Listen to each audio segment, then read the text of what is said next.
International forum for promoting homeopathy द्वारा आयोजित इस दैनिक हिंदी वेबिनार श्रृंखला में मैं डॉक्टर नेहा कक्कड़ यहाँ पर उपस्थित सभी डॉक्टर्स का हार्दिक स्वागत करती हूँ। और आज का सेशन स्टार्ट करने से पहले हम अपनी रूटीन साइलेंट प्रेयर करेंगे। जैसा कि आप सब जानते हैं, आईएफपीएच निरंतर दैनिक वेबिनार आयोजित करता है। हिंदी में हमारा सेशन होता है 7:30 से 8:30, 8:30 से 8:30 से 9:30 हमारा इंटरनेशनल इंग्लिश सेशन होता है और 9:30 से 10:30 लोकल मलयालम सेशन। आज की जो हमारी गेस्ट स्पीकर हैं वो हैं doctor Mini Mehta. Doctor Mini IFPH पे निरंतर अपने वेबिनार्स प्रेजेंट करती रहती हैं और कई राष्ट्रीय और अंतर्राष्ट्रीय कॉन्फ्रेंसेस में इन्होंने अपने रिसर्च पेपर भी सबमिट किए हैं। काफी डिफरेंट डिफरेंट लेवल्स पे ये एजुकेशन और दोनों क्लिनिकल प्रैक्टिस से जुड़े अपने अनुभव को साझा करती रहती हैं। इनका विशेष जो एक्सपर्टीज है वो है कैंसर पैलिएटिव केयर और गायनी प्रॉब्लम्स और हार्ट प्रॉब्लम्स के ऊपर। तो आज का जो डॉक्टर मिनी मेहता का टॉपिक है वो है आर्थराइटिस और उसका होम्योपैथिक मैनेजमेंट। तो डॉक्टर मिनी मेहता, आपका दोबारा स्वागत है आईएफपीएच में। मैम, आप स्टार्ट कर सकती हैं। Please unmute.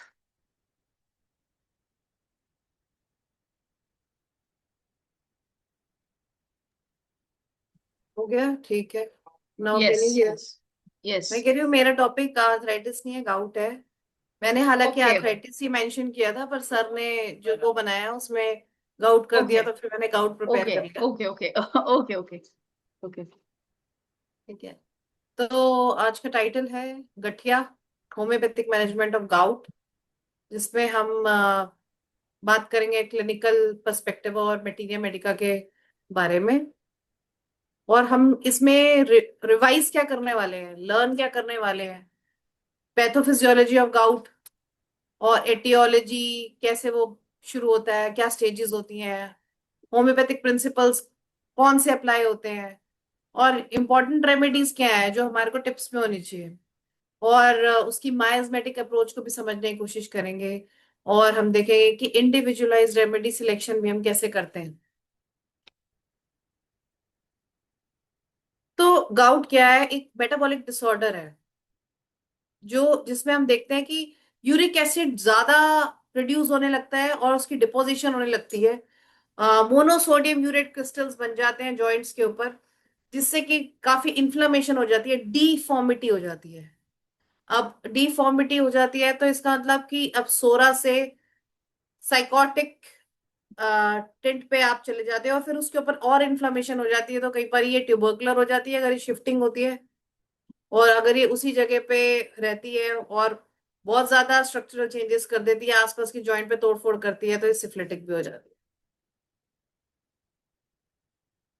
तो कॉमनली अफेक्टेड जॉइंट्स क्या है? फर्स्ट, मेटाटार्सोफेरेंजियल जॉइंट, एंकल्स, घुटने, नीज, रिस्ट, एल्बोज। बहुत सारे लोग होते हैं ना, अब गठिया का सबको पता है। अब एलोपैथी को छोड़ के सबको पता है कि हम जो भी चीज खाते पीते हैं उसका असर हमारे शरीर पे आता है। तो पहले डाइजेशन, इनडाइजेशन की प्रॉब्लम जिनको होती है, पेट की तकलीफ होती है, तो कुछ ना कुछ जो चीज सूट नहीं खा रही, उसको खाने के बाद लोग कहते हैं ना, खाना खाने के बाद डॉक्टर साहब शाम को कोहनियों में इतना दर्द होता है। लेडीज ज्यादातर बताएंगी आपको कि मैं ऐसे हाथ लटका के नहीं रख सकती, इस तरीके से रखूंगी, या फिर मैं मूव नहीं कर सकती हाथ को। तो कोहनियों में दर्द होना, आटा गूंदना मुश्किल होना, रिस्ट में दर्द होना। एपिडेमियोलॉजी क्या है? ये आदमियों में ज्यादा कॉमन है, यूजुअली 30 से 40 उम्र साल के बीच में आती है। और लाइफस्टाइल और डाइट, इनमें अगर सही नहीं होता, कोई भी चीज एक्सट्रीम हो जाती है, किसी टाइप का ओवर ईटिंग करने लगते हैं, लाइफस्टाइल में रेस्ट नहीं है, ओवर एक्सर्शन है, तो इस वजह से जो है ये बीमारी हो जाती है। Etiology, increase uric acid production, uric acid ज्यादा बनने लगता है। अब इसकी कॉजेज जेनेटिक है या डाइट की वजह से है, या किडनी की बीमारी की वजह से है, डिक्रीज रीनल एक्सक्रीशन की वजह से, जेनेटिक डिस्पोजिशन जो मैंने अभी जेनेटिक बताया, या बहुत ज्यादा डाइटरी फैक्टर्स जो है उसके पीछे हो कि ये बंदा जो है सारी चीजें बाहर की खाता है, पैक्ड फूड खाता है, सही खाना खाता ही नहीं है, प्योर फूड खाने की आदत ही नहीं है। तो रिस्क फैक्टर्स क्या है कि कौन कौन लोगों को ज्यादा ये प्रॉब्लम, क्योंकि यूरिक एसिड की प्रॉब्लम अगर किसी की बढ़ जाती है तो आने वाले टाइम में उन लोगों को हार्ट डिजीज होने का खतरा ज्यादा बढ़ जाता है, हार्ट अटैक होने का खतरा ज्यादा बढ़ जाता है। तो जो लोग अल्कोहल पीते हैं, मीट खाते हैं, रेड मीट खाते हैं, बहुत ज्यादा सी फूड खाते हैं एवरीडे, जो बहुत मोटे हैं, जिनको ऑलरेडी कोमॉर्बिडिटीज हैं, ब्लड प्रेशर की तकलीफ है और क्रॉनिक किडनी डिजीज है, उनको उनको जो है यूरिक एसिड ऑलरेडी होना और उनकी जो है लाइफ के लिए अच्छा नहीं होता। They can any time have any big disease और big attack on their system, which can lead to any bad effects later on, disability or disfigurement. Pathophysiology क्या है?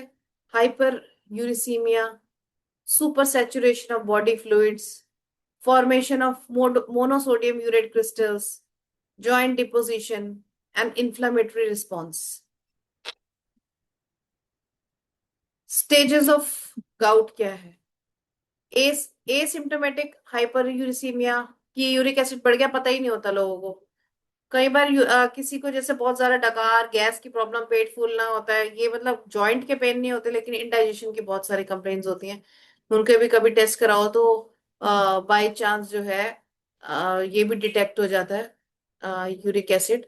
एक्यूट गाउटी आर्थराइटिस, स्मॉल जॉइंट्स में pen होना, red हो जाना, बहुत exertion, कहीं पे लंबी शॉपिंग करके आए तो पैर में, एंकल में स्वेलिंग हो जाना, एंकल में पेन हो जाना, या कई बार क्या कहते हैं, सो के उठे तो लगता है कि भाई उंगलियां हाथ हाथ से खोलनी पड़ती हैं, बिल्कुल बंद हो जाती हैं, या किसी स्मॉल जॉइंट पे थंब के पास या स्मॉल लिटिल फिंगर पे या किसी फिंगर के पास एक गाउटियस टॉफियस सी एक इरप्शन बन जानी, तो ये भी एक सिम्टम है। क्लिनिकल फीचर्स क्या है कि बहुत सीवियर जॉइंट पेन होता है, इन्फ्लेमेशन होती है, रेडनेस होती है इसमें, जो जॉइंट होता है it is hot to touch, बहुत टेंडर होता है, कोई भी काम करना मुश्किल होता है, कई बार टच से भी दिक्कत हो जाती है और रात में ये ज्यादा दर्द करता है। डायग्नोसिस कैसे करते हैं हम डायग्नोसिस के लिए सेरम यूरिक एसिड कराते हैं, साइनोविल फ्लूइड एनालिसिस करा लेते हैं, पोलराइज्ड माइक्रोस्कोपी से कंफर्म होता है, एक्सरे कराने से डिपोजिशन दिख जाता है, अल्ट्रासाउंड से कंफर्म होता है। तो ये तो था एक जनरल इंफॉर्मेशन गाउट के बारे में, जो कॉमनली सब जगह अवेलेबल है, जो इन्फॉर्मेशन जो सब जानते हैं उसके बारे में। अब बात करेंगे हम होम्योपैथिक अप्रोच क्या है हमारी। तो होम्योपैथिक अप्रोच तो आपको पता ही है कि ये तो हर बात के लिए हैनमैन ने बार बार बोला है, what ever may be the disease, what our approach will be an individualized approach, where we are going to focus on individual symptoms of the patient, whether it's physical symptoms or mental symptoms, and on the basis of those specific symptoms, specific indications, we are going to select a remedy for the patient. तो correction of uric acid diathesis, patient को बताना कि क्या खाना है क्या नहीं खाना है, ठीक है, क्योंकि ये बहुत इंपॉर्टेंट है। हैनेमैन ने भी अपने अफॉरिज्म में बात बताई है कि भाई जब तक डाइट एंड रेजिमेंट किसी का सही नहीं होगा तो it can act as an obstacle to the cure of the disease. Management of acute inflammation भी जरूरी है, किसी को बहुत दर्द है तो आप बता सकते हो कि भाई गर्म पानी में सिकाई कर लो, ठंडे की सिकाई कर लो, एज पर दी पेशेंट। और दोबारा ना हो ठीक होने के बाद उसके लिए भी बताना कि आपको एक्सरसाइज करनी है और क्या खाने से बचना है, कैसे आपको अपने आप को ओवर ईट नहीं कराना, या what certain type of things right now you're allergic to, you don't have to eat it. तो ये सब चीजें भी बताना इंपॉर्टेंट है, क्योंकि because the physician is going to prevent the disease by preventing the recurrence। ये सारी इंफॉर्मेशन, नॉलेज ऑफ डिजीज अगर फिजिशियन को अच्छे से होती है तो वो बता सकता है कि प्रिवेंशन कैसे करनी है उसकी, या केयर, जो भी आप ट्रीट हो चुका है उसकी केयर कैसे करनी है लॉन्ग रन में। सो प्रिंसिपल्स ऑफ होम्योपैथिक ट्रीटमेंट बार बार धर्म जो जो धर्म की बात है, धर्म तो कभी बदल नहीं सकता। वो तो यूनिवर्सल है, जैसे सच्चाई है, अच्छाई है। तो ऐसे ही प्रिंसिपल्स ऑफ होम्योपैथिक ट्रीटमेंट, ये सच है, यही है। लॉ ऑफ सिमिलर्स लगेगा तो ही होम्योपैथी है। टोटेलिटी ऑफ सिम्टम्स के बेस पे आप इंडिकेटेड रेमेडी यूज करोगे तो ही उसको होम्योपैथी कहेंगे। और कहना क्या है, तभी वो होम्योपैथिक मेडिसिन की तरह काम करेगा और ट्रीट करेगा। Law of minimum dose follow करेंगे तो ही आप बेस्ट रिजल्ट्स देख पाएंगे। इंडिविजुअलाइजेशन करेंगे तो ही आप जो है परमानेंट क्योर दे पाएंगे, कॉन्स्टिट्यूशनल प्रिस्क्राइबिंग कर पाएंगे। और beauty and richness of homeopathy को आप भी अपनी आंखों से देखेंगे और अपनी सोल में एंजॉय कर पाएंगे, अगर आप इस प्रिंसिपल्स को फॉलो करके होम्योपैथिक ट्रीटमेंट करते हैं। नहीं तो नाउ डेज इतने लोग, नए नए लोग जो हैं, वो अपनी दवा की कंपनी बना रहे हैं और उसमें पेटेंट्स बना रहे हैं, जिसमें दवाइयां जोड़ जोड़ के बना रहे हैं। हाँ जी, बताइए। हाँ जी, वीरेंद्र जी बताइए। आपने रेज किया हैंड, कोई क्वेश्चन है आपका? वीरेंद्र सिंह जी, अनम्यूट कर लो। नहीं है क्वेश्चन? तो लोग जो है बहुत मेडिसिन बना रहे हैं, पेटेंट बना रहे हैं। तो ये पेटेंट बनाने से क्या होगा कि कोई कहेगा घुटनों में, जोड़ों में दर्द है जी, गाउट है, तो वो पेटेंट उठा के तो कोई प्लम्बर भी दे देगा, है ना?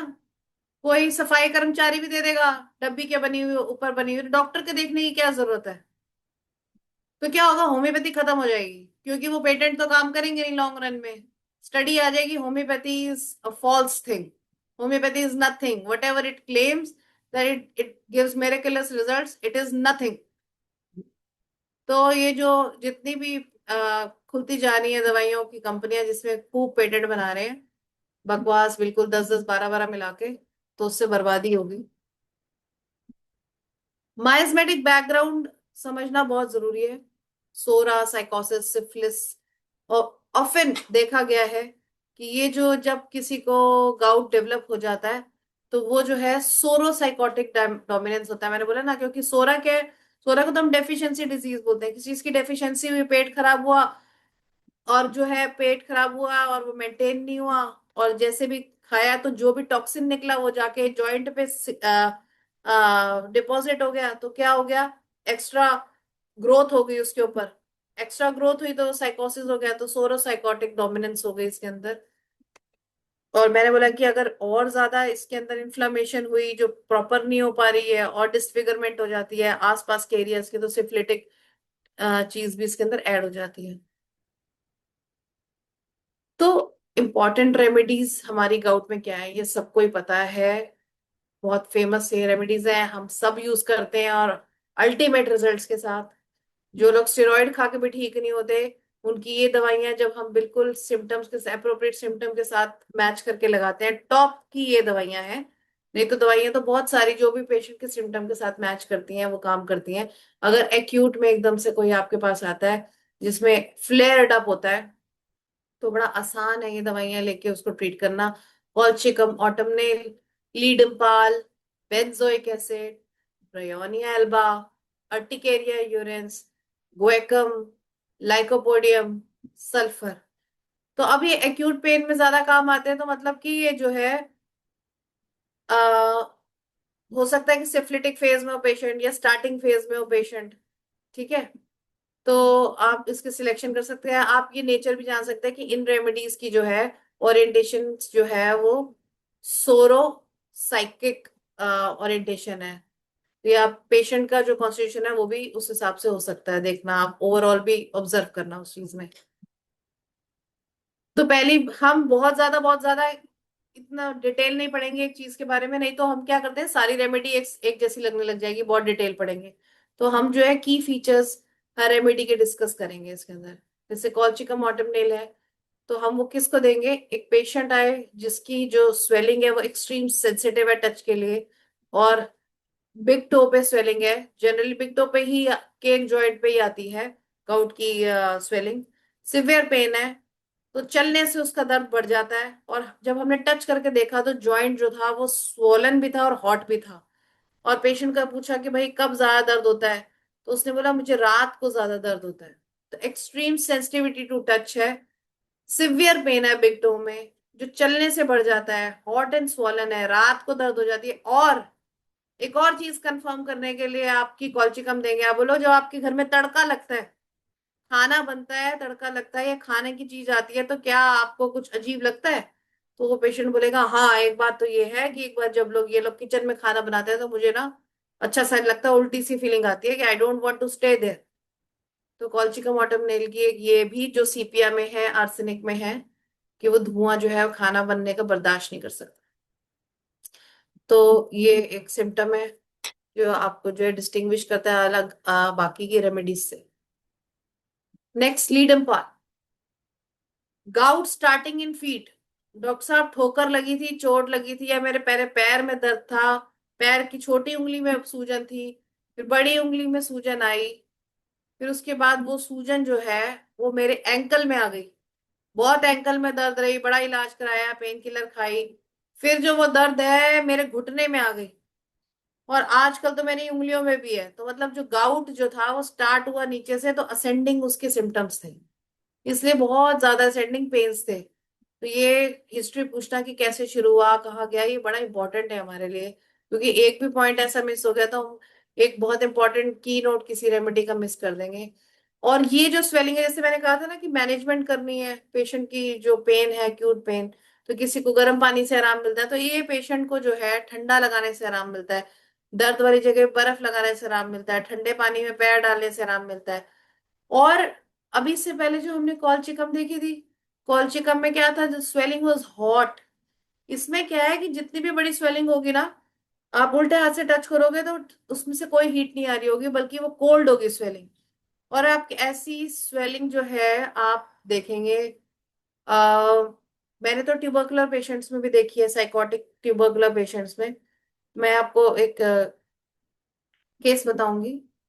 तो वो एकदम मेरे पास गाउट के लिए तो नहीं आए थे, लेकिन मैंने जिस बेस पे उसको मेडिसिन दी थी वो लीडम पाल पे। मैं आपको बताती हूँ कि मेरे पास एक केस आया, साइकोटिक केस था थोड़ा, कि कोई पहाड़ों में रहती थी लड़की, नैनीताल वगैरह में। तो उन्होंने कहा कि भाई इसको ना बड़ी प्रॉब्लम है लंग्स में, तो इसके टीबी की तरीके का पैटर्न आ रहा है, इसने खाना पीना बना बंद कर रखा है बहुत टाइम से, भूख मरी हुई है इसकी। She was 16 15 16 years old. और उसके ना क्या कहते हैं, गले में भी स्वेलिंग थी, और उसके क्या कहते हैं दोनों, हाँ, नेक में सर्वाइकल लिम्फ नोड्स उसके स्वॉलन थे प्रॉपरली। और मतलब ट्यूबरकुलर उसका डायग्नोसिस हो रखा था, ट्यूबरकुलोसिस पर्टिकुलरली आया नहीं था, लेकिन सारे सिम्टम वही थे। और शी यूज टू टॉक कि भाई मैं उसको, कि वो भूत है और उसके घर की कोई लेडी है, कोई बुआ है, उसका भूत उसके अंदर आता है। तो इस तरीके की वो बातें कर रही थी। तो मैंने जब पूछा तो वो उन्होंने मुझे हिस्ट्री में बताया, उस लड़की के फादर जो थे ना, वो उसमें थे, क्या कहते हैं, वो था कंपाउंडर कहीं पे गवर्नमेंट में। तो इसके ना पैर में कोई चोट लगी थी, स्वेलिंग आई थी, तो बहुत ज्यादा स्वेलिंग हो गई थी, तो उसने उसकी एफएनएससी कराई थी नीडल से, या पता नहीं फ्लूइड ड्रेन किया था। तो तब वो ठीक थी और मेडिकल के लिए प्रिपेयर करती, बल्कि डॉक्टर वॉक्टर बनना चाहती थी वो लड़की। तो उसके बाद जब उन्होंने ऐसा किया तो उसको जॉइंट पेन लगी, उसका ट्रीटमेंट करते रहे, तो धीरे धीरे फिर इसको ये थोड़े दिन बाद माइंड पे सिम्टम्स आ गए, और ऐसे सारी सारी कंप्लेंट्स बढ़ गई। तो वो जो एरिया था जहां से उन्होंने नीडल लगाई थी, वहां पे अभी भी स्वेलिंग थी, और सर्वाइकल लिम्फ नोड्स भी उसके स्वॉलन थे। तो मैंने उस जॉइंट की जो स्वेलिंग बनी हुई थी उसको टच किया उल्टे हाथ से, जबकि वो ऐसी स्वेलिंग थी कि भाई हॉट हो सकती थी। बाकी पैर के comparatively it was giving a cold texture, cold temperature to touch. तो और फिर उसके बाद बिलो अपवर्ड सारे सिम्टम्स चले गए उसके सारे, भूख भी मर गई, और भी सारे सिम्टम्स जो थे। तो एलिमेंट्स आफ्टर दैट को कंसिडर करके आई गेव हर लीडमपाल 1 mg की dose, and she started showing very good results after that. उसकी जो स्वेलिंग थी, चाहे सर्वाइकल लिम्फ नोड्स की थी या उस पैर की थी, वो अच्छी थी, उसकी एपेटाइट थोड़ी जागी। फिर उसके बाद तो आगे जाके मैंने उसको कॉन्स्टिट्यूशनल ट्रीटमेंट दिया, 10 चीजें दी, उससे वो बेटर हुई। लेकिन this was a very good point two open the case. ठीक है, उसका माइजम जो था, उसके पीछे जो उसका साइकोटिक माइजम मिला, लेटर ऑन मेरे को मेडोराइनम मैंने उसको दी, तो then she got totally completely all right after that. तो बहुत ज्यादा मेडिसिन यूज करनी नहीं पड़ी, अगर हम बहुत ज्यादा प्रॉपरली सिम्टम्स ले लेते हैं तो। ऐसे बेंजोइक एसिड, ये किडनी डिजीज में यूज होती है। जनरली किसी किडनी फेल हो रही हो तो उसमें क्या होता है कि कलाइयों में बहुत दर्द होता है। उंगलियों में, कलाइयों में, पैर के एंकल्स में बहुत दर्द होता है, जैसे भारी भारी लोहे की चेन बांध रखी है। और जो यूरिन होता है वो डार्क ब्राउन कलर का होता है, इंक जैसा यूरिन लगता है। और जो है उंगलियों में, स्मॉल जॉइंट्स में बहुत ज्यादा पेन होता है। और ये पेशेंट का क्या फीवर चढ़ता है, यूरिन आता है, बार बार अर्ज होती है, लेकिन वो होता है डार्क ब्राउन कलर का। यही टिपिकल इसके सिम्टम्स है। ब्रायोनिया एल्बा, ये सब जानते हैं, सब इससे फेमिलियर हैं कि इससे होने वाली जो दर्द है। सबसे बड़ी बात है कि ब्रायोनिया आप कैसे पहचानोगे? मैं घर जा रहा हूँ, मुझसे नहीं चला जाएगा, मैंने नहीं हिलना, मुझे हिलाना भी मत। स्टिचिंग पेन्स है, पेन बहुत सिवियरली ऐसे लगेगा कि they are stitching in nature, and patient don't want to move at all. Patient is always better by rest. उसके अगर दर्द है तो उसने हाथ ऐसे रखा हुआ है तो वो सारे काम कर लेगी, लेकिन ये हाथ हिलाना ही नहीं है। तो शी विल, वो अगर नेक पे भी उसको टांगेगी, लेडीज को आप जनरली देखोगे तो वो हिलाएगी नहीं कि ये हाथ मैडम हिलाना ही नहीं है। इतने स्वॉलन होते हैं कि एक्सट्रीम रेस्ट की सारी रात अब मैं नहीं हिलाऊंगी, तभी जाके मैं सुबह ठीक हूँ। अब मेरा दर्द शुरू हो गया। कॉन्स्टिपेशन निकलेगी उस पेशेंट को, पॉपकॉर्न खाने से एलर्जी होगी, बहुत सारी ऐसी चीजें हैं, बेसन खाने से उसका पेट डिस्टर्ब हो जाएगा तो उसको पेन्स शुरू हो जाएंगी। बहुत सारी डाइटरी आइटम्स निकलेंगी जिससे वो एलर्जिक होगी, खाने के बाद उसको सीवियर बाजू में स्वेलिंग आ गई है और जॉइंट सूज गए, और वो then she has to keep it at one place. तो ये मोडेलिटीज अगर हमको मिलेंगी तो bryonia alba is the best remedy. Urtica urens, uric acid diathesis again, burning, stinging pain, joints में स्वेलिंग बहुत ज्यादा, रेड ऐसी जैसे कि वहां पे मधुमक्खियां काट गई हो। और मतलब ये वो लोग जिनको बहुत टाइम से, मतलब पुराना गाउट हो चुका है और बहुत ज्यादा इन्फ्लेमेशन है, और बॉडी में और भी कोमॉर्बिडिटीज हैं, एलर्जीज हैं, जिसकी वजह से स्वेलिंग रहती है। और यूरिन में जो है ये क्या कहते हैं, मोनोसोडियम क्रिस्टल्स जो है काफी सारे मतलब मिलते हैं। तो उनको आप ये दे सकते हो डायरेक्टली। अर्टिका यूरिन से बहुत रिलीफ करती है सारे जॉइंट में पेन। किसी को सारे जॉइंट्स में पेन है और साथ में छपाकी आती है भर भर के, तो Ertiga urine is very good remedy for that. Of course, you will confirm it with other symptoms, but these are the indications where when you can think of this remedy. Guaiacum, chronic gout, desire for apples, contracted joints, भाई खोलना ही मुश्किल है जी, एक बार ऐसे कर लिए तो खोलना ही मुश्किल है, ऐसे ही करके रखा हुआ है। स्टिफनेस विद नोडोसिटीज, वही फिंगर के ऊपर या किसी जॉइंट में, कलाई के ऊपर कुछ गांठ सी बन गई है, डिपोजिशन इतनी ज्यादा हो गई, गांठें बन गई हैं जॉइंट्स के बीच में, रिस्ट जॉइंट के बीच में बन जाती है, उंगलियों के बीच में बन जाती है, मेटाकार्पल्स में, मेटाटार्सल्स में बीच में ग्रोथ बन जाती है, बड़ी पेनफुल होती है, चलना फिरना मुश्किल हो जाता है। तो you can take guaiacum also, you can think of guaiacum also as a remedy for that. Lycopodium everybody is favourite.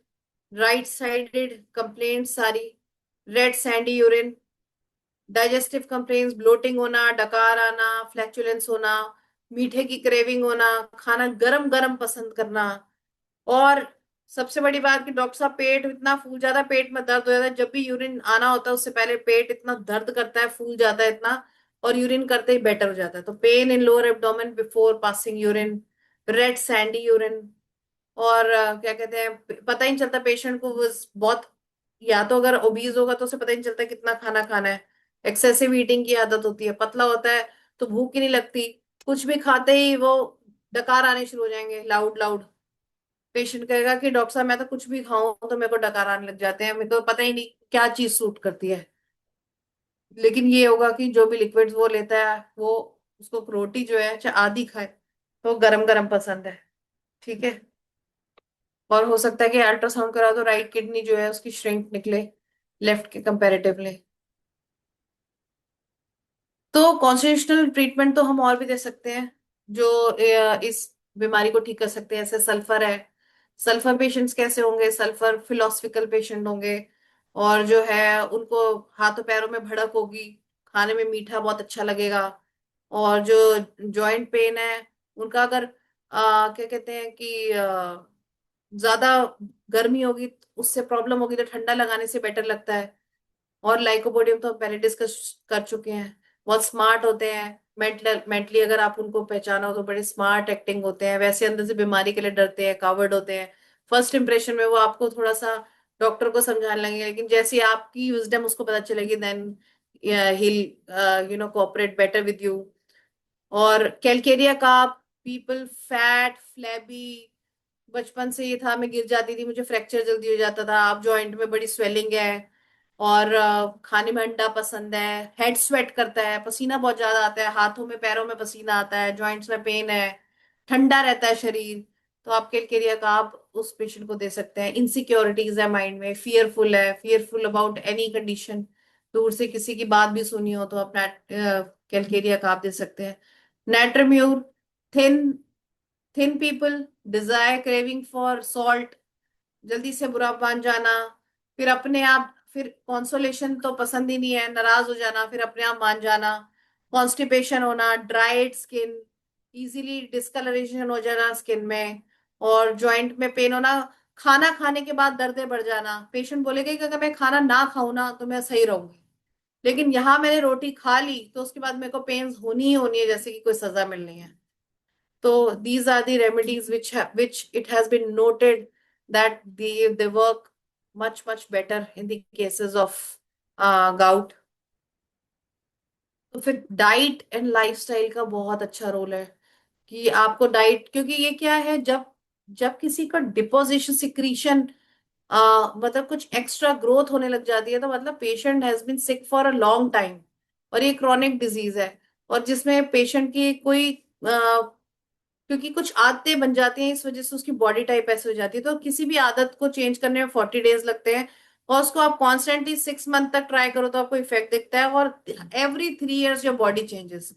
तो अपनी डाइट एंड लाइफस्टाइल को मेंटेन करो कम से कम 3 साल के लिए, तो you can get rid of any diagnosis permanently. तो लो प्यूरिन डाइट लेनी चाहिए, अल्कोहल बिल्कुल भी नहीं लेना चाहिए, और अपना वेट मेंटेन करना चाहिए, और पानी खूब पीना चाहिए। ठीक है।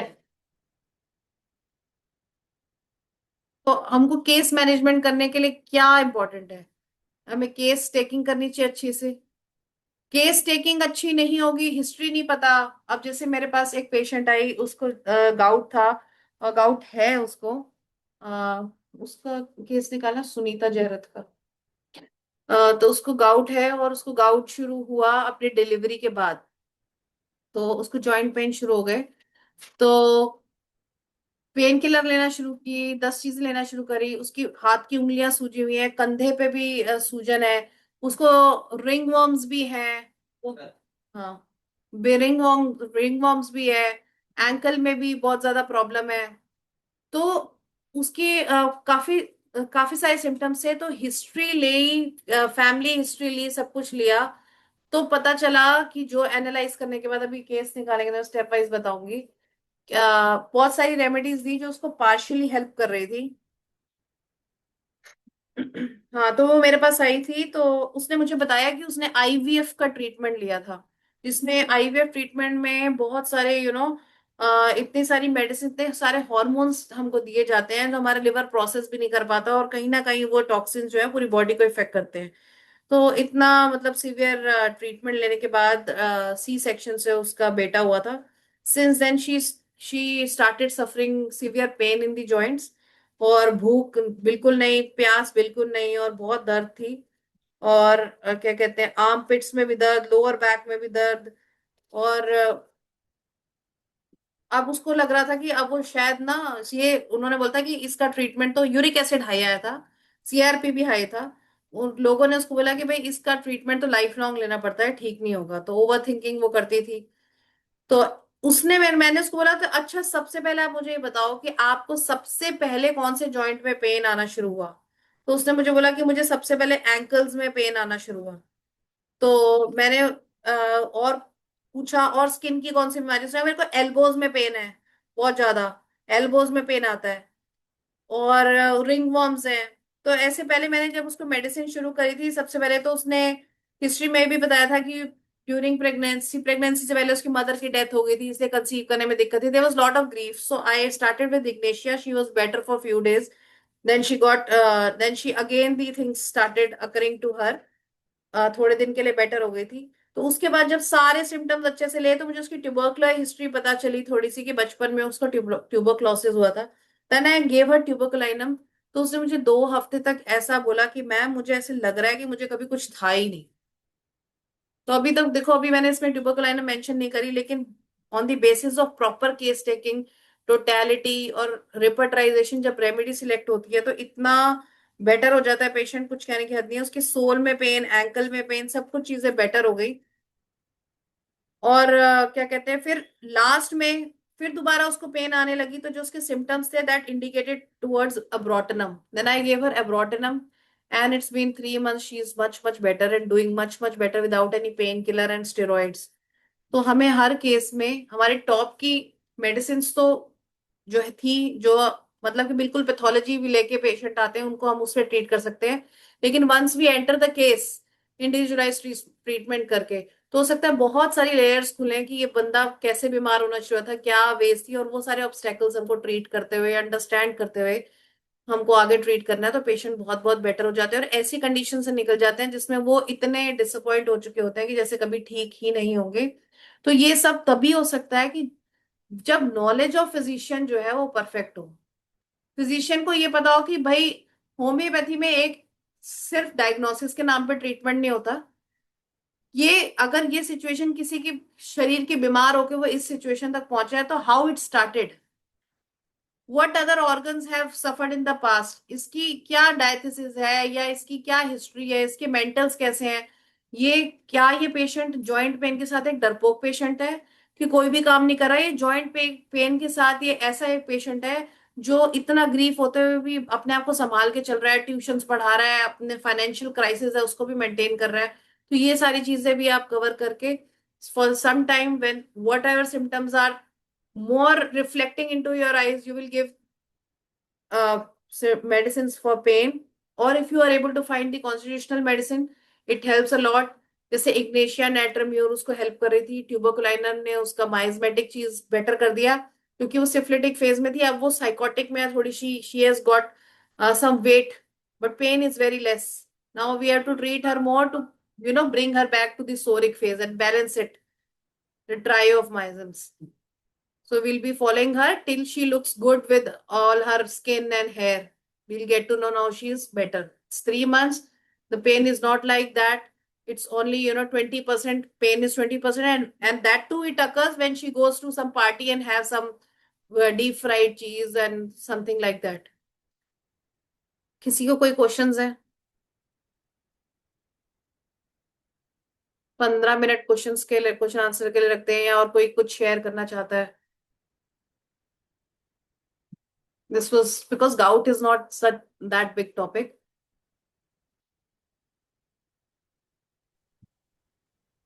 Okay, Let us keep anybody, किसी के कोई क्वेश्चंस हो तो डॉक्टर मिनी मेहता से पूछ डॉक्टर सकते हैं। मेहता से पूछा, कोई अपना केस बताना चाहता हो, somebody would if they want to share it.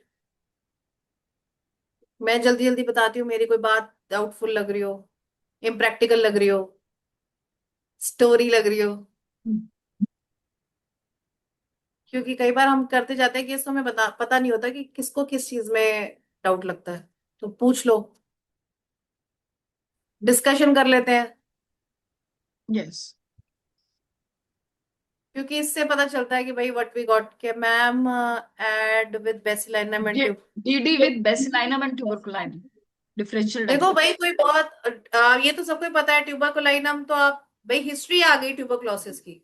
अब तुम्हारे पास कैलकेरिया गार्ब वाला पेशेंट है, तो तुम कहोगे कि यार मैंने कैलकेरिया का बहुत दे दी, इसको बेनिफिट भी हो गया, लेकिन अब ये चीज नहीं हट रही, रिंगवर्म आ गया इसको, और हिस्ट्री में इसके जो है ट्यूबरक्लोसिस है, सांस की तकलीफ आ रही है, इसकी जॉइंट पेन तो हट गया है लेकिन इसकी सांस की तकलीफ वो बेटर करी मैंने, तो अब रिंगवर्म आ गया, तो इसको हटाने के लिए मैं माइजमेटिक पे जाऊंगी, तो क्या मिला, ट्यूबरकुलोमाइसिन, तो क्या दिया जाएगा क्योंकि वो कैलकेरिया का टाइप है, बेसिलाइनम। क्योंकि जब मोटा होता है पेशेंट, साइकोटिक फेज में ट्यूबरकुलर पर्सन होता है, तो बेसिलाइनम दिया जाता है। और जब सिफिलिटिक फेज में या सोरिक फेज में ट्यूबरकुलर बैकग्राउंड के साथ पेशेंट होता है, पतला दुबला, बड़ा इंटेलिजेंट सा, अट्रैक्टिव पेशेंट, या वो बताया कि मैडम मुझे तो मैं कूद जाता था ऊपर से, लेकिन जितना कोई डर नहीं लगता था। लड़ाई होती थी चार लड़कों का, डंडा लेके निकल जाता था मैं, सूखा सा होता था, जिगर से लड़ता था मैं। तो आप ट्यूबरकुलाइनम दोगे। पोटेंसी आप 200 इज द सेफेस्ट। 1 mg भी मत दो। अगर आप 200 दोगे किसी भी ऐसी रेमेडी की दवाई, 1 हफ्ते के बाद आपको बड़ा कुछ दिख जाएगा। लेकिन जब आप ऐसे, मैं मुझे नहीं मालूम आप कितने एक्सपीरियंस हो, पता नहीं, मुझसे भी अच्छे क्लिनिशियन हो गए आप। मैं तो बहुत प्रैक्टिस के बाद मुझे पता है कि where I have to give 1 mg and wait for a month. और मुझे पता है कि रिजल्ट मिलेगा तो मिलता ही है। तो वैसे तो मैं 1 mg देती हूँ, लेकिन अगर 200 से भी शुरू करोगे तो you will find result, you will get result. आपको फेड मिल जाएंगे। अगर आपने 200 दी और आपके पास आपका पेशेंट 15 दिन बाद आके कहे कि देखो मैडम ये वाला तो हट गया, लाइट हो गया है, तो आप 2 महीने बाद 1 mg दे सकते हो उसको, किसी फुल मून पे दे दो। अब वैसे ये मत पूछना फुल मून पे क्यों। फुल मून पे इसलिए क्योंकि फुल मून पे जो भी फ्लूइड्स होते हैं, जैसे समुद्र का पानी होता है, तो वो जो है मून की वजह से उसके अंदर एक अच्छा उछाल होता है, एक अच्छी फोर्स होती है। तो अगर हम होम्योपैथिक मेडिसिन देते हैं तो अच्छा असर करती है। ठीक है। और किसी का कोई क्वेश्चन है? क्या है और? ट्यूबरकुलाइनम 1 mg या 200? बहुत श्योर हो तो 1 mg दो, नहीं तो 200। बेसिलाइनम के नेल्स बड़े शाइनी होते हैं, ऐसे लगेगा नेल पेंट लगाया हुआ है। लेकिन पूछ लेना, आजकल लोग ट्रांसपेरेंट नेल पेंट भी लगाते हैं। चेक करना अपने हाथ से कि तेल तो नहीं लगा हुआ। अगर शाइनी नेल्स हैं ऐसे, बेसिलाइनम दे सकते हो। अगर और भी सिम्टम है, किसी एक सिम्टम के बेस पे तो नहीं आप कर सकते। हाँ जी, आप भी पूछ रहे थे डॉक्टर शाह, आप क्या कह रहे हैं? कुछ बता रहे हैं आप? हाँ हाँ जी।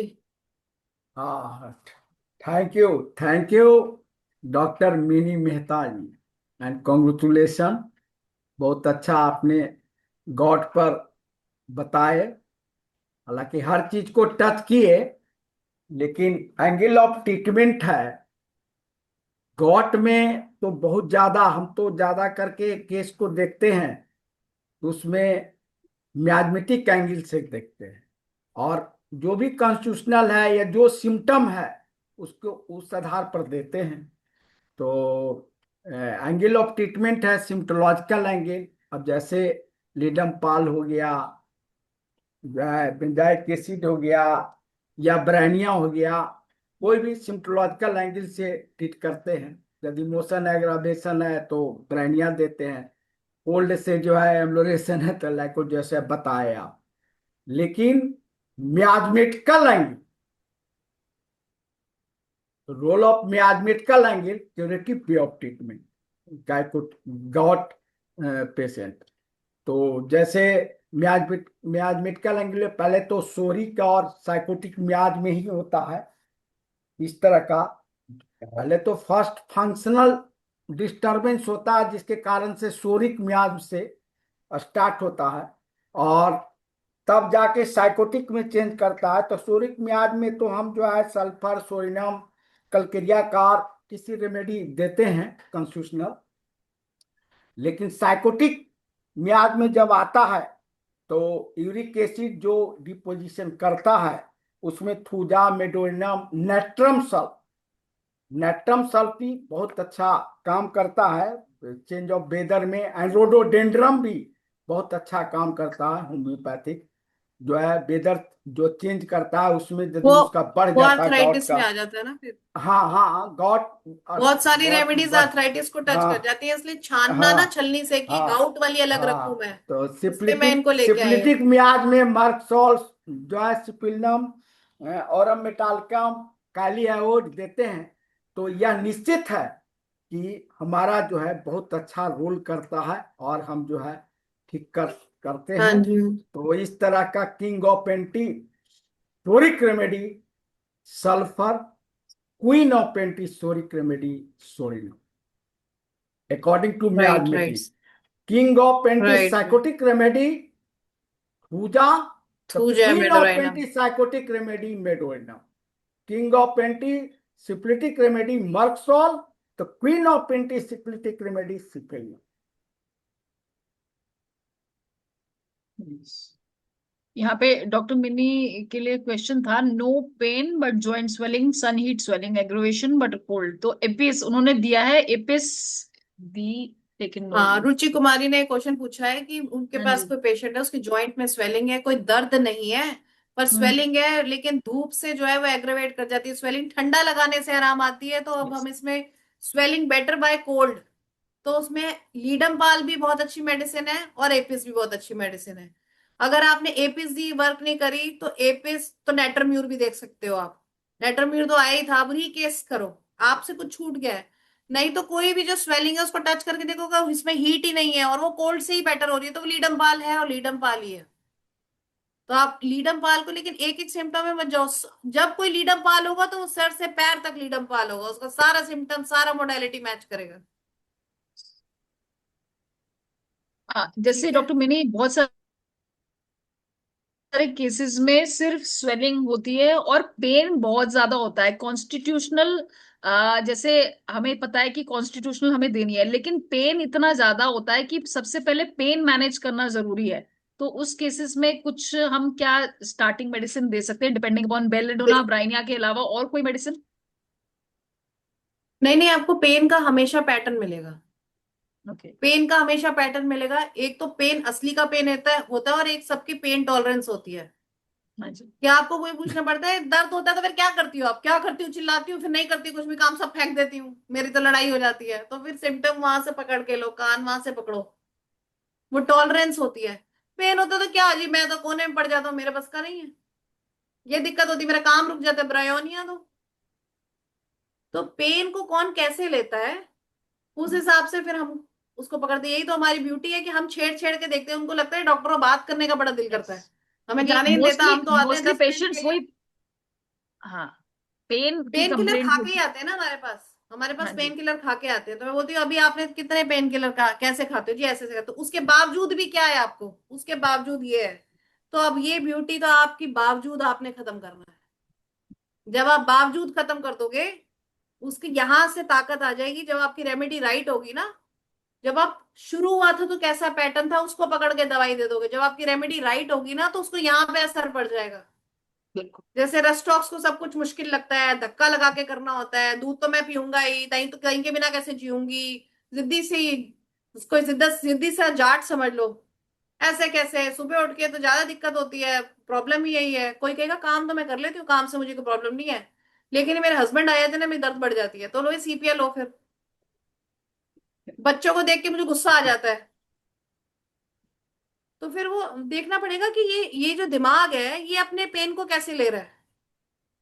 आप अपनी बीमारी के बारे में क्या, मुझे तो लगता है मैं कभी ठीक ही नहीं होंगी, ये तो लाइफ लॉन्ग जाएगा, मेरे को हार्ट अटैक देगा, लोगों ने कहा है कि इसकी दवाइयां हार्ट अटैक देती हैं। तो भाई इसको तो फियर ऑफ डेथ हो रहा है। दर्द में आप क्या करते हो? मैं चाहती हूँ मेरे हस्बैंड यहाँ बैठे रहें, चुपचाप बैठे रहें। तो she want somebody to be by her side, ऐसी बात डू नहीं। नथिंग, मतलब कि बैठ के बैठे रहे। तो ये सब चीजें, क्या जेलसीमियम लोगे, क्या लाइकोपोडियम लोगे, बोलने का तरीका, हस्बैंड बीच में बताए चुप रहो, तो मैं बता रही हूँ ना। तो जी मैं तो बर्तन भी कर देता हूँ जब ये बीमार होती हैं, फिर ये ठीक हो जाती हैं। तो ये आपको पता ही है कि हमारे माइंड के हिसाब से हमारी पैथोलॉजी रन करती है। तो जब हम वहां से पकड़ लेते हैं तो पेशेंट को दर्द तो होती है पर इतनी बॉदरेशन नहीं हो रही होती, नेगेटिविटी नहीं आ रही होती, उसे लगता है कि ऐसा नहीं है कि अब मेरा कुछ वर्स जा रहा है, ठीक हो जाऊंगी मैं। टाइम लगता ही लगता है। आप किसी गाउट के क्रॉनिक पेशेंट को ये मत कहो कि भाई हफ्ते में देख क्या हो जाता है। बिल्कुल तो ना बिल्कुल। कि देखो लेकिन इट्स अ ग्राफ, उसको यस। बोलो इट्स अ ग्राफ, ऊपर से लेके नीचे तक आएगा, फिर हो सकता है किसी दिन और बढ़ जाए क्योंकि मौसम चेंज होगा तो बढ़ेगा। पता नहीं आप क्या खा लोगी, हमें तो पता नहीं है, किसी पार्टी में चली जाओगी। तो लेकिन आपको जो भी प्रॉब्लम है you come to us, we'll manage it, we'll settle it back for you, we will arrange something that your immunity will learn to fight against it. तो अब हमको मैनेजमेंट भी करनी, हमें पता होना चाहिए कि हमारा काम क्या है और उसको हमने किस तरीके से परोसना है कि सामने वाले का विश्वास भी जो है, the patient should not lose his trust in us. तो we should have a way to give a very organised, मतलब कि कहते हैं ना डिनर होता है, 7 कोर्स मील होता है। तो हमें पता होना चाहिए कि गाउट का ये पेशेंट है तो ये कितने कितने दिन में ठीक होगा, पहले क्या प्रेजेंट करना है, क्या करना है, कैसे बताना है। तो then they go with you. और किसी ने? और किसी का कोई क्वेश्चन? रुचि, आप अपना केस दोबारा लो और शेयर करो, दोनों मिलके काम करेंगे उस पे, देखते हैं कहाँ पे हम लोग चूक रहे हैं। कई बार मेरे मेरे फ्रेंड्स में मेरे जूनियर्स तक बताए थे मैंने इतनी बड़ी गलती करी होती है, और जूनियर्स जो अभी भी पढ़ के आए होते हैं उनको सब टिप्स पे होता है कि मैम ये तो लिया ही नहीं आपने, तो पूछा ही नहीं। तो तुम ये केस लो, मिलके काम करते हैं, देखते हैं तुम्हारे पेशेंट के लग जाते हैं पीछे। कुछ कोई स्पेसिफिक आप मदर टिंचर्स भी यूज करती है मैम? नहीं, मैं मदर टिंचर्स नहीं यूज करती। मैं अगर करती होंगी मदर टिंचर यूज तो मैंने रेयरली चेलिडोनियम किया होगा। वो भी मेरे को चेलिडोनियम मदर टिंचर से ज्यादा अच्छा 6 में रिजल्ट मिलता है। बर्बेरिस का भी मेरे को मदर टिंचर टिंचर से ज्यादा 30 to 100 में रिजल्ट मिला है, पेन ठीक करने में या स्टोन एवैक्यूएट करने में। तो जब मेरे को बिल्कुल कुछ समझ नहीं आता, ऐसे मान लो कि ब्लीडिंग हो रही है, कोई मुझे बोले कि ब्लीडिंग हो रही है भाई इस लेडी को, अबॉर्शन हो रहा है, तो मैं एरिजिनॉन बोलूंगी अभी एरिजिनॉन मदर टिंचर ले लो, मतलब इमरजेंसी में एकदम। बिल्कुल वो होलिस्टिक ट्रीटमेंट टाइप्स नहीं होगा। बेसिकली मोडालिटीज पे हमें प्रेशर देना है कि वो उसका पेन किस तरह हाँ, से एक्टिवेट हो रहा है और androgen. Right. Yes. Physical and mental modalities दोनों, यस। यही बड़ी इंपॉर्टेंट है। Patient yes. कुछ और प्रेजेंट करता है, हमें उसमें से ढूंढना पड़ता है, वो चावल में से घून ढूंढना पड़ता है हमको जबरदस्ती, बिल्कुल। क्लीनेस्ट चावल में से भी। बिल्कुल। हार्ट और के कुछ साथ और। यदि यदि हार्ट प्रॉब्लम है उसके साथ जॉइंट पेन हो जाता है, किसी किसी को हार्ट का भी प्रॉब्लम होता है और that is joints more towards भी होता है, स्वेलिंग हो रूमेटिज्म। जाता है, उसमें कौन सा दवाई देते हैं? रूमेटिज्म की काल तरफ। उसमें तो 100 दवाइयां हैं, कालमिया लेटिफोलिया है सबसे बड़ी हाँ। दवाई हाँ। जॉइंट पेन के साथ, हार्ट की प्रॉब्लम। दैट तो इज मोर उसमें लाइक क्या है, वो रूमेटिज्म। लीडम पाल से ऑपोजिट है, वो अबव हाँ। डाउनवर्ड्स जाते हैं, ऊपर से नीचे जाते हैं, डिसेंडिंग सिम्टम्स जाते हैं जॉइंट पेन के। और हार्ट पेन के साथ अगर असेंडिंग जॉइंट पेन है तब भी लीडम पाल रहेगी, हार्ट जुड़ जाएगा या नहीं जुड़ेगा, होगा या नहीं होगा। अगर इंडिकेशन रस्टॉक्स की है तो रस्टॉक्स ही जाएगी, क्रेटिकस की है तो क्रेटिकस जाएगी, और अगर ब्रायनिया है तो ब्रायनिया ही ठीक करेगी। और लिथियम हार्ट तो कार्ब, एक आवाज दे रहा है। Lithium carb, lithium lithium carb भी कार्ब भी देते हैं। बहुत अच्छी है, लिथियम हाँ। कार्ब भी देते हैं, कार्ब भी देते हैं, डॉक्टर पर वो मिनी आप न्यूमेटिज्म अपना में आ नंबर जाता है। चलिए, शेयर कर बहुत दीजिएगा। बहुत धन्यवाद। हाँ डॉक्टर रुचि, डॉक्टर मिनी, डॉक्टर रुचि के साथ आप अपना नंबर शेयर कर दीजिए प्लीज चैट बॉक्स में। मैं सबके साथ कर। हाँ जी, हाँ जी।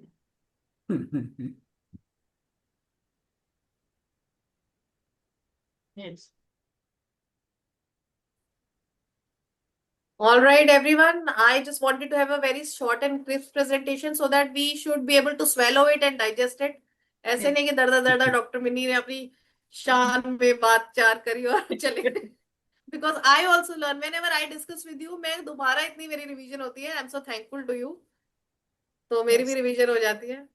बिल्कुल। नाइस थिंग है। अरे मिनी मेहता तो तो डायनेमिक किसी का कोई गेस्ट है। क्वेश्चन या कुछ अपना कुछ प्रेजेंट करना चाहता है केस तो वो प्रेजेंट कर आइए सकता है, अभी प्लीज। हाँ, 1 मिनट का टाइम बचा है। टिप दे दो कोई बढ़िया सी, डायमंड टिप दे दीजिए कोई, किसी के पास हो क्या पता। Every knows, everyone knows something, nobody knows everything, but some everybody main knows something. Cause of disease, main cause of disease invisible mind, main cause of disease invisible mind according to law of homeopathic science. सुनु तात मानस रोगा जिनते दुख पावई सब लोगा। काम बात कफ लोभ अपारा क्रोध पित्त छाती जारा, कामुक व्यक्ति को ही बात का रोग होता है।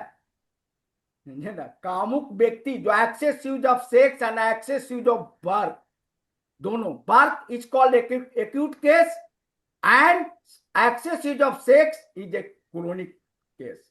वर्क और ये इंडिस्पोजिशन मेंटेनेंस कॉज ऑफ और जो डिजीज। फीवर, सर फीवर के जो फीवर के केसेस होते हैं जो एलोपैथिक मेडिसिन से सप्रेस हो जाते हैं बहुत ज्यादा, उसकी वजह से चिकनगुनिया वगैरह, उसके बाद भी इस तरीके की प्रॉब्लम्स जो है इनिशिएट हो जाती हैं। यस। जैसे उस लेडी को डिलीवरी हुई जो है, वो सिजेरियन सेक्शन हुआ, उसमें मेडिसिन यूज करी गई, उसके बाद जो है उसके पीरियड्स जो है वो भी मेडिसिन की वजह से इरेगुलर थे, तो काफी चीजें ऑलरेडी थी, तो वो हमें करेक्ट करनी पड़ती हैं धीरे धीरे। तो आज का जो हमारा सेशन था गाउट का डॉक्टर मिनी के साथ, उसमें हमने यही जाना है कि modalities, pain modalities with mental और फिजिकल मोडालिटीज पे हमें स्ट्रेस करना है, और उसी के बेसिस पे हमें अपना मेडिसिन सिलेक्ट करना है जिससे सिंगल मेडिसिन और कॉन्स्टिट्यूशनल भी हमारी निकल के आए। और ऑब्वियसली गाउट के पेशेंट को धीरे धीरे हमें लॉन्गर टाइम तक के लिए मैनेज करना है। इनिशियली जो भी इंडिकेटेड मेडिसिन हो वो दें, और फिर कॉन्स्टिट्यूशन जो हो उस पर हम वर्क करें। तो आज का काफी इंफॉर्मेटिव सेशन था डॉक्टर मिनी के साथ, और आशा करती हूँ ऐसे ही और सेशन डॉक्टर मिनी हमारे साथ लेके आएंगे। इसी के साथ हमारे हिंदी सेशन का टाइम ओवर हो गया है। Thank you doctor Mini Mehta, and thank you everyone. Thank you. Thank you. Yes, bye. Bye bye, ठीक है। तो अब मैं इंग्लिश सेशन के लिए हैंड ओवर करती हूँ डॉक्टर धनेश।